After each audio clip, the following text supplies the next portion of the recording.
আমার নামাজে মন বসে না, আমার তিলাওয়াতে মন বসে না, আমার খেয়াল খালি খারাপ দিকে চলে যায়। হুজুর আমি কি করব? তখন আমরা তাদেরকে সাজেস্ট করি, যুব সমাজকে, তুমি সূরা জিলজাল পড়ো। কি আছে এই সূরাতে? এই সূরায় দুইটা বিষয় আছে। একটা বিষয় হলো কিয়ামত হবেই হবে, কিয়ামতকে কেউ পাল্টাতে পারবে। আরেকটা বিষয় আছে, কেউ যদি অনুপরিমাণ নেক আমল করে সেটা তাকে দেখানো হবে। কেউ যদি অনুপরিমাণ বদ আমল করে সেটাও তাকে দেখানো হবে।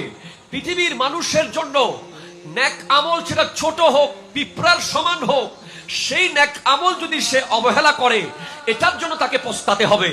আবার ছোট গুনাহ কেউ যদি করে, আরে না এটা কি গুনাহ হবে নাকি, আরে এটা কর, আরে ডাব একটা খাইছি আর কি, আরে বাগান থেকে ক্ষীরা একটা খাই ফেলাইছি আর কি, আরে গাছ থেকে পেয়ারা একটা খাই ফেলাইছি আর কি।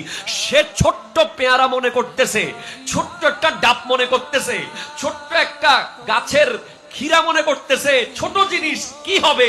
কিন্তু এটা কি হবে সে কিয়ামতের মাঠে দেখবে।